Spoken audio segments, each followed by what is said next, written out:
Chapter 23. The Overwhelming Odds.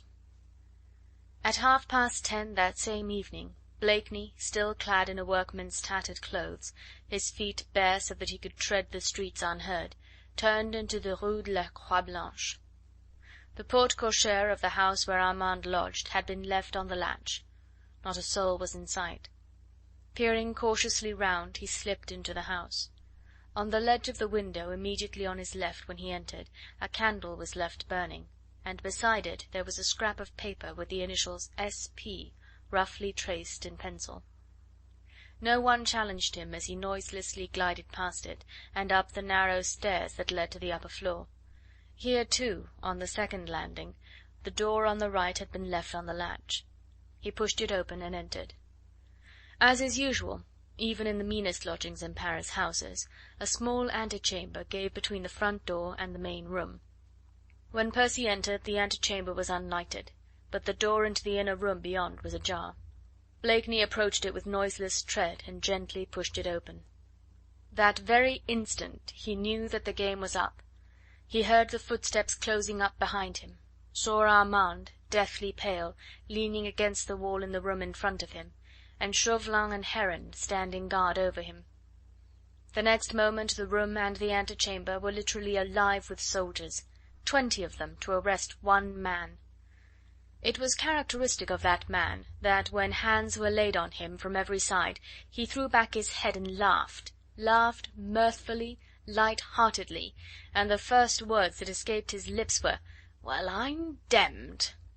"The odds are against you, Sir Percy," said Chauvelin to him in English, whilst Heron at the further end of the room was growling like a contented beast. "By the Lord, sir," said Percy with perfect sang-froid, "I do believe that for the moment they are. Have done, my men, have done," he added, turning good humouredly to the soldiers round him. "I never fight against overwhelming odds. 20 to 1, eh? I could lay 4 of you out easily enough, perhaps even 6, but what then?" But a kind of savage lust seemed to have rendered these men temporarily mad, and they were being egged on by Heron, the mysterious Englishman about whom so many eerie tales were told. Well, he had supernatural powers, and 20 to 1 might be nothing to him if the devil was on his side. Therefore a blow on his forearm with the butt end of a bayonet was useful for disabling his right hand, and soon the left arm with the dislocated shoulder hung limp by his side. Then he was bound with cords. The vein of luck had given out. The gambler had staked more than usual and had lost. But he knew how to lose, just as he had always known how to win. "Those demmed brutes are trussing me like a fowl," he murmured with irrepressible gaiety at the last. Then the wrench on his bruised arms as they were pulled roughly back by the cords caused the veil of unconsciousness to gather over his eyes. "And Jeanne was safe, Armand," he shouted with a last desperate effort. "Those devils have lied to you and tricked you into this. Since yesterday she is out of prison, in the house, you know."